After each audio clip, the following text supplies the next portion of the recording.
Kyiv সহ Ukraine জুড়ে শত শত ড্রোন হামলা রাশিয়ার। ব্যালিস্টিক ও ক্রুজ মিসাইলের আঘাতে নিহত অন্তত ২১। ইউরোপীয় ইউনিয়নের ভবন ক্ষতিগ্রস্ত হওয়ায় ক্ষোভ। গাজা সিটি পুরোপুরি ধ্বংসের লক্ষ্যে প্রচেষ্টা শুরু ইসরায়েলের। জেইতুনে ১৫০০ বাড়িঘর মাটিতে মিশিয়ে দিয়েছে দখলদাররা। একদিনে ১৯ ত্রাণ প্রত্যাশী সহ নিহত ৬১। ইরানের ওপর নিষেধাজ্ঞা ফেরাতে জাতিসংঘে যুক্তরাজ্য, ফ্রান্স, জার্মানির চিঠি। স্বাগত জানিয়ে সহযোগিতার ঘোষণা যুক্তরাষ্ট্রের। প্রতিক্রিয়া নেই তেহরানের। ডোনাল্ড ট্রাম্পের বিরুদ্ধে যুক্তরাষ্ট্রের ফেডারেল রিজার্ভ গভর্নর লিজা কুকের মামলা। প্রেসিডেন্টের বরখাস্তের আদেশকে অবৈধ ঘোষণা করার আবেদন। এবং বিদেশি শিক্ষার্থী ও সাংবাদিকদের ভিসা নিয়ে দুঃসংবাদ দিল ট্রাম্প প্রশাসন। মেয়াদ কমিয়ে খসড়া প্রকাশ।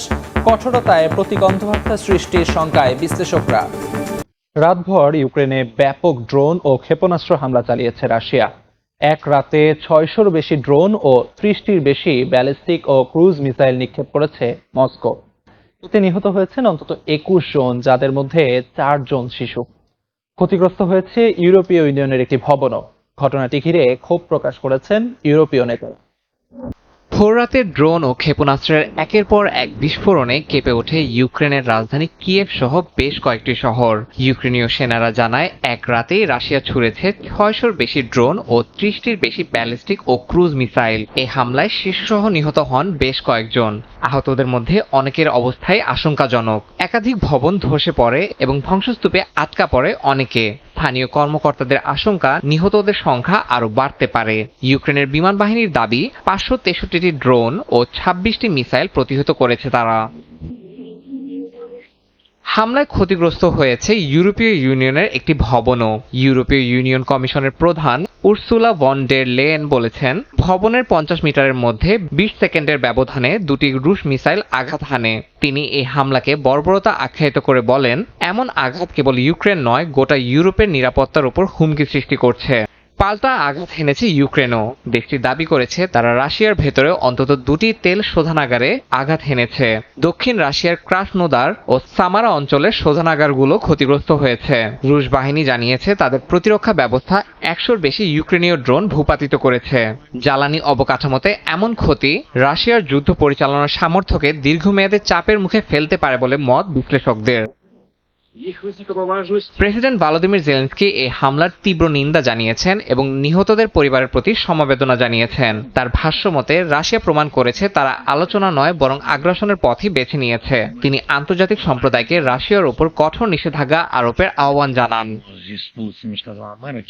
ফরাসি প্রেসিডেন্ট ইমানুয়েল ম্যাক্রো রাশিয়ার এই হামলার তীব্র নিন্দা জানিয়েছেন। যুক্তরাষ্ট্রের প্রেসিডেন্ট ডোনাল্ড ট্রাম্প ক্ষোভ প্রকাশ করলেও একে অপ্রত্যাশিত বলে মনে করেননি। আন্তর্জাতিক মহল বলছে, এই হামলা প্রমাণ করছে রাশিয়া ও ইউক্রেনের যুদ্ধ থামার কোনো লক্ষণ এখন দেখা যাচ্ছে না। গাজায় ইসরায়েলি হামলায় ৬১ ফিলিস্তিনি নিহত হয়েছেন। নিহতদের মধ্যে ১৯ জন ত্রাণ প্রত্যাশী ছিলেন। এরই মধ্যে স্থানীয় হাসপাতাল জানায়, ক্ষুধা ও অপুষ্টিতে উপত্যকাটিতে আরও ৪ জনের মৃত্যু হয়েছে, যার মধ্যে ২ জন শিশু। জাতিসংঘ মহাসচিব আন্তোনিও গুতেরেস বলেন, গাজায় চলমান দুর্ভিক্ষ কোনো প্রাকৃতিক পরিস্থিতি নয়, বরং ইচ্ছাকৃত সিদ্ধান্তের ফল। তার মতে, এ ধরনের পদক্ষেপ মানবিক নীতিকে অমান্য করে এবং তাৎক্ষণিক প্রতিকার না হলে পরিস্থিতি আরও ভয়াবহ হয়ে উঠবে। গাজা সিটি পুরোপুরি ধ্বংসের লক্ষ্যে কৌশলগত প্রচেষ্টা শুরু করেছে ইসরায়েলি বাহিনী। শহরটির পাশের এলাকা জেইতুনে ১৫০০-এর বেশি বাড়িঘর মাটিতে মিশিয়ে দিয়েছে দখলদাররা। ধীরে ধীরে টার্গেট করা হচ্ছে আশপাশের এলাকাগুলোতেও। একসময় প্রাণবন্ত নগরী হিসেবে মাথা তুলে দাঁড়িয়েছিল গাজার সবচেয়ে ঘনবসতিপূর্ণ জেইতুন এলাকা। দখলদার ইসরায়েলের মুহুর্মুহু হামলায় আজ তা পরিণত হয়েছে ধ্বংসের নগরীতে। গাজাকে পুরোপুরি ধ্বংসের লক্ষ্যে প্রচেষ্টা শুরু করেছে ইসরায়েলি বাহিনী। গাজা সিটির পাশের এলাকা জেইতুনে ১৫০০-এর বেশি বাড়িঘর মাটিতে মিশিয়ে দিয়েছে দখলদাররা। উপত্যকাটির কর্তৃপক্ষ জানিয়েছে, জেইতুনে এখন আর কোনো ভবন অবশিষ্ট নেই। ধীরে ধীরে টার্গেট করা হচ্ছে আশপাশের এলাকাগুলো। ইসরায়েলি সেনারা শুধু বোমাবর্ষণেই থেমে থাকেনি। রোবট, কোয়াডকপ্টার, ড্রোন আর ভারী যন্ত্রাংশ ব্যবহার করে প্রতিদিন গড়ে ৬০টির বেশি ভবন গুঁড়িয়ে দিচ্ছে বলে জানায় গাজার সিভিল ডিফেন্স। এমনকি ধ্বংস করা হয়েছে রাস্তাঘাটও। তাই উদ্ধার কার্যক্রমও ব্যাহত হচ্ছে। আর এসব ধ্বংসযজ্ঞের কারণে ৮০% পরিবার আজ ঘর ছাড়া। তারা আশ্রয় নিয়েছে পশ্চিম ও উত্তরের দিকে।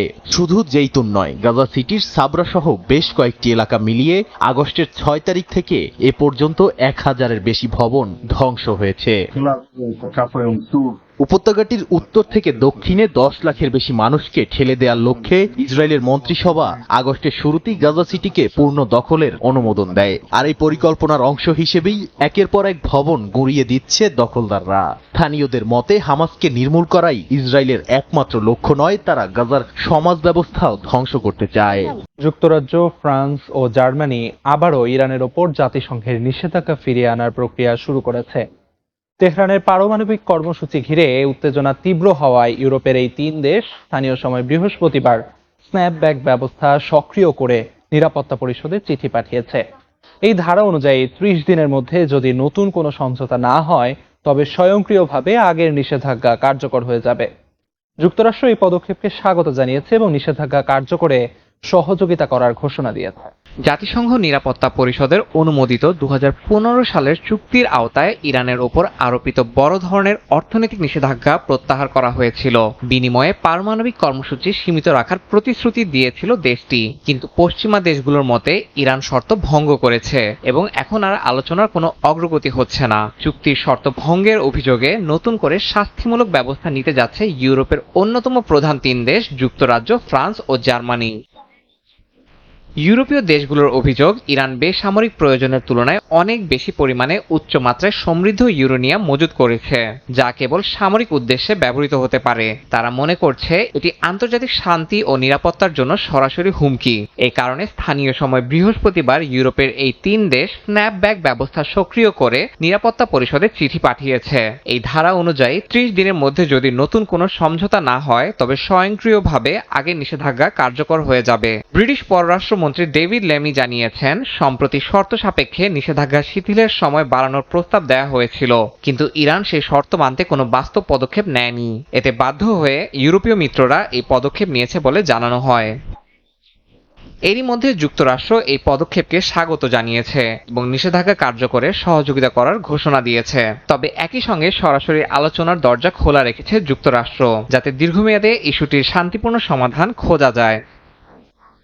অন্যদিকে তেহরান জানিয়েছে এই উদ্যোগ চলমান কূটনৈতিক প্রক্রিয়াকে ক্ষতিগ্রস্ত করবে এবং পরিস্থিতি আরো জটিল করে তুলবে। দেশটির পররাষ্ট্র মন্ত্রণালয় এই সিদ্ধান্তকে অযৌক্তিক বলে অভিহিত করেছে।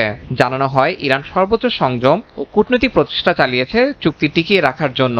একই সঙ্গে জাতিসংঘ নিরাপত্তা পরিষদের অন্যান্য সদস্যদের এই উদ্যোগ প্রত্যাখ্যানের আহ্বান জানিয়েছে দেশটি। রাষ্ট্রদূত বহিষ্কার ও দূতাবাসের কার্যক্রম বন্ধে অস্ট্রেলিয়ার সিদ্ধান্তের তীব্র নিন্দা জানিয়েছে ইরান। ইহুদি বিদ্বেষ কর্মকাণ্ডে ইরানের সম্পৃক্ততা রয়েছে, ক্যানবেরার এমন অভিযোগ অস্বীকার করেছে তেহরান।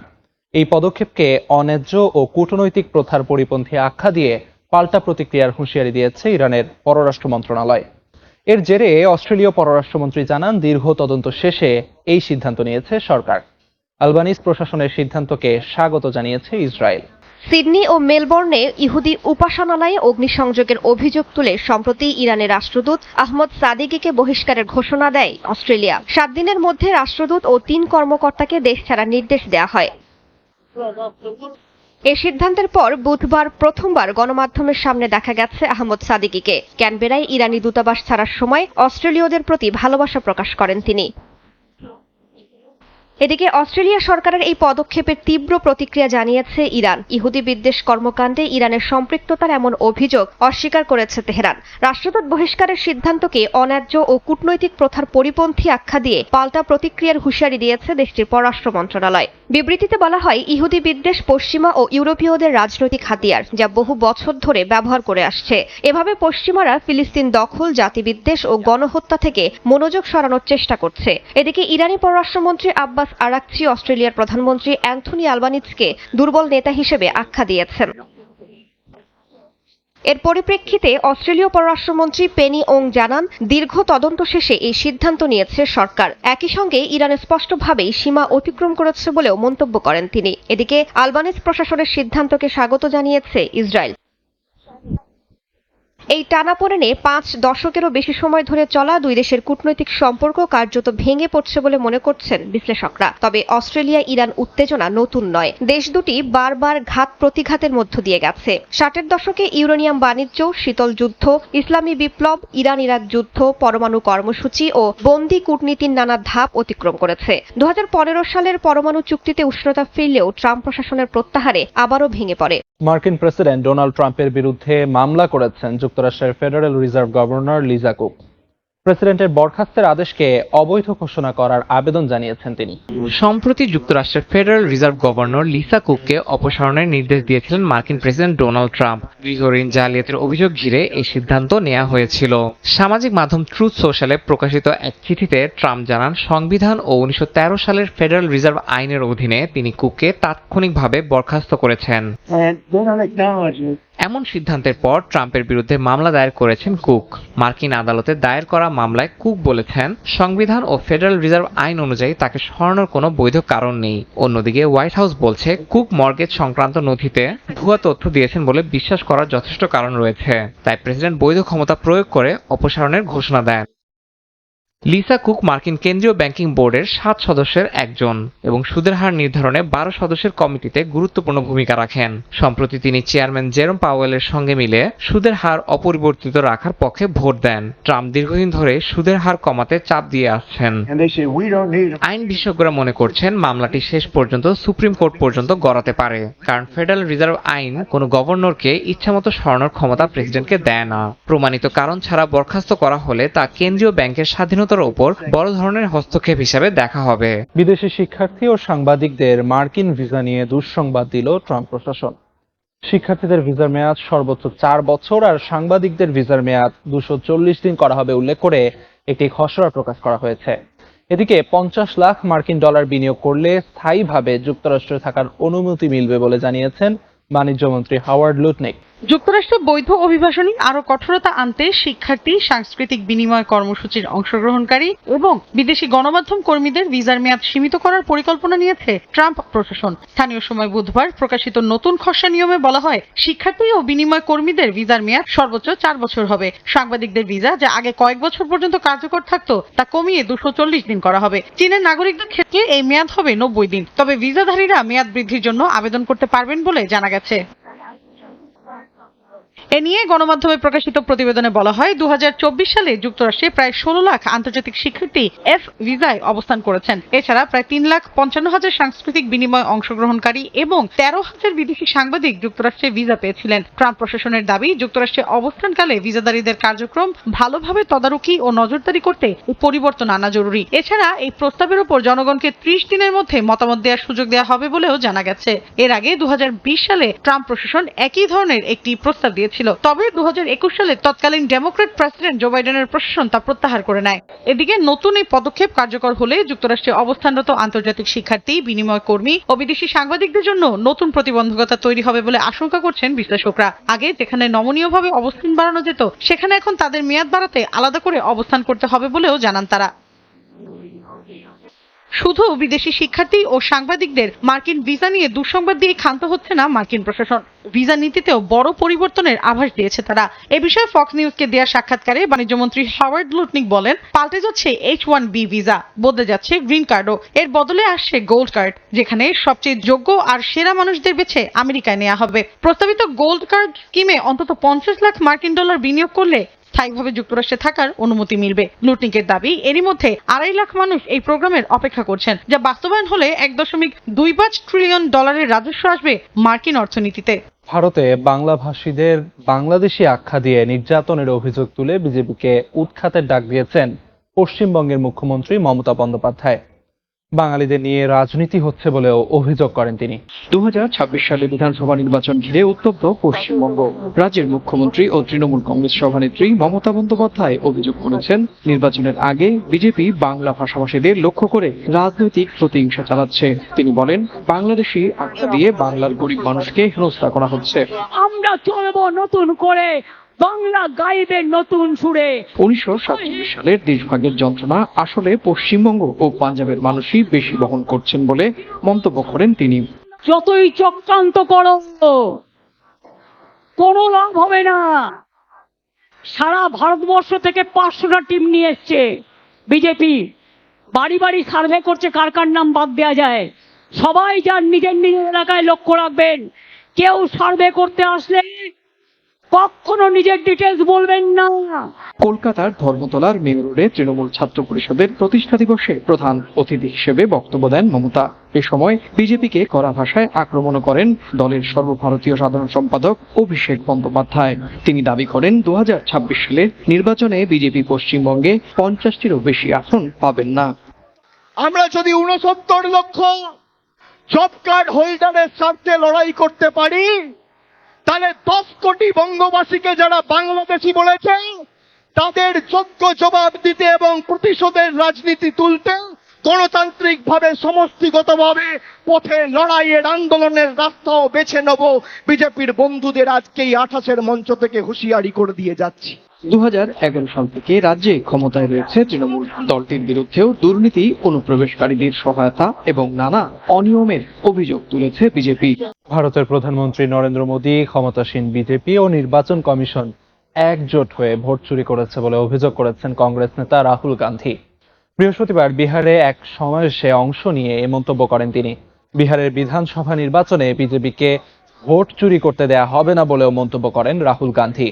এদিন ভারতের প্রধানমন্ত্রীকে লক্ষ্য করে কংগ্রেস নেতা আরও বলেন, মোদীর জনপ্রিয়তা গড়ে উঠেছে তথাকথিত কিছু বন্ধু ও গণমাধ্যমের সহায়তায়।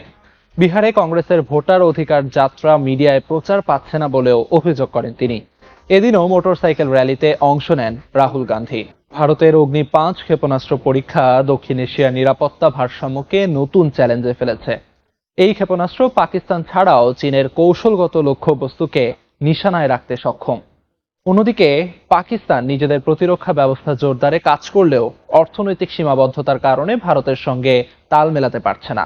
নিরাপত্তা বিশ্লেষকরা বলছেন, ভারতের অগ্নি 6 প্রকল্প চালু হলে আঞ্চলিক উত্তেজনা আরও বেড়ে যাবে, যা কেবল পাকিস্তানের সঙ্গে নয়, ভারত, চীন ও বৈশ্বিক শক্তির দ্বন্দ্বেও প্রভাব ফেলবে। গেল 20 আগস্ট ওড়িশা উপকূলে অগ্নি 5 ক্ষেপণাস্ত্রের পরীক্ষা চালায় ভারত। 17 মিটার লম্বা ও 50 টন ওজনের এই ক্ষেপণাস্ত্র বিশ্বের দ্রুততম ব্যালিস্টিক ক্ষেপণাস্ত্রগুলোর একটি। এর পাল্লা 5000 কিলোমিটার, যা সহজেই পাকিস্তান ছাড়াও চীনের কৌশলগত শহরগুলোতে আঘাত করতে পারে। ভারতের ক্ষেপণাস্ত্র সক্ষমতা বাড়ানোয় নতুন করে চাপের মুখে পড়েছে পাকিস্তান। কিছুদিন আগে পাকিস্তান রকেট ফোর্স গঠনের ঘোষণা দিয়েছে, যার লক্ষ্য ভারতের সঙ্গে সাম্প্রতিক সংঘাতের প্রতিরক্ষা দুর্বলতা কাটানো। তবে নিরাপত্তা বিশ্লেষকদের মতে, ভারতের অগ্নি 5 পরীক্ষা কেবল পাকিস্তানকে লক্ষ্য করে নয়, বরং চীনকে লক্ষ্য করেও সতর্ক বার্তা দিচ্ছে। তবুও প্রতিবেশী পাকিস্তান নিজেদের সামরিক বাহিনীকে দ্রুত প্রতিরোধমূলক কর্মসূচি জোরদার করতে হচ্ছে। ভারতেরই মধ্যে অগ্নি 6 প্রকল্প হাতে নিয়েছে, যা 10,000 কিলোমিটার দূরে আঘাত হানতে এবং বহুমুখী ওয়ারহেড বহনে সক্ষম। নিরাপত্তা বিশ্লেষকরা বলছেন, এর জবাবে পাকিস্তানও তাদের দূরপাল্লার ক্ষেপণাস্ত্র কর্মসূচি বাড়াতে পারে। তবে পাকিস্তান অর্থনৈতিক ও প্রযুক্তিগত সীমাবদ্ধতার কারণে ভারতের সঙ্গে তাল মিলিয়ে এগোতে পারছে না। ফলে প্রতিযোগিতা অসমান হলেও দক্ষিণ এশিয়ায় উত্তেজনা ক্রমেই বাড়ছে। পশ্চিমা দেশগুলো আগে থেকেই ভারতের ক্ষেপণাস্ত্র উন্নয়নকে সমর্থন দিচ্ছে, কিন্তু পাকিস্তানের প্রযুক্তি অর্জন নিয়ে তারা বরাবরই ছিল উদ্বিগ্ন। তাই ক্ষেপণাস্ত্র ও প্রতিরক্ষা নিয়ে এই প্রতিযোগিতা কেবল ভারত পাকিস্তানের মধ্যেই সীমাবদ্ধ নয়, এতে যুক্ত হচ্ছে ভারত চীন প্রতিদ্বন্দ্বিতা এবং বৈশ্বিক শক্তির দ্বন্দ্ব। ভারতের কিছু ধনী পরিবার রুশ তেল আমদানির মাধ্যমে সবচেয়ে বেশি লাভবান হচ্ছে বলে অভিযোগ করেছেন যুক্তরাষ্ট্রের অর্থমন্ত্রী স্কট বেসেন্ট। কারণ রাশিয়া থেকে সবচেয়ে বেশি তেল আমদানি করে ভারতের ধনকুবের মুকেশ আম্বানির প্রতিষ্ঠান রিলায়েন্স ইন্ডাস্ট্রিজ। তবে শুধুমাত্র মুকেশ আম্বানির জন্য ভারত সরকার বিপুল পরিমাণ শুল্কের বোঝা বহন করছে, তা নিয়ে দ্বিমত রয়েছে বিশ্লেষকদের মধ্যে। রাশিয়া থেকে তেল আমদানির কারণে যুক্তরাষ্ট্রের প্রেসিডেন্ট ডোনাল্ড ট্রাম্প ভারতের পণ্যে 25% অতিরিক্ত শুল্ক আরোপ করেছেন। আর রাশিয়া থেকে সবচেয়ে বেশি তেল আমদানি করে এশিয়ার ধনী ব্যক্তি মুকেশ আম্বানির প্রতিষ্ঠান রিলায়েন্স ইন্ডাস্ট্রিজ। 2021 সালে রিলায়েন্সের মালিকানাধীন গুজরাটের জামনগর শোধনাগারে মোট অপরিশোধিত তেলের মাত্র 3% এসেছিল রাশিয়া থেকে। তবে ইউক্রেন যুদ্ধ শুরুর পর 2025 সালে তা 50% পৌঁছেছে। ডোনাল্ড ট্রাম্প প্রকাশ্যে বলেছেন, ইউক্রেনে হত্যা বন্ধে রাশিয়ার উপর চাপ প্রয়োগ নিষেধাজ্ঞার সায় দেওয়ার বদলে রাশিয়ার সবচেয়ে বড় ক্রেতা হয়ে উঠেছে চীন ও ভারত। সম্প্রতি যুক্তরাষ্ট্রের অর্থমন্ত্রী স্কট বেসেন্ট গণমাধ্যমকে দেয়া এক সাক্ষাৎকারে বলেছেন, ভারতের কিছু ধনী পরিবার রুশ তেল আমদানির মাধ্যমে সবচেয়ে বেশি লাভবান হচ্ছে।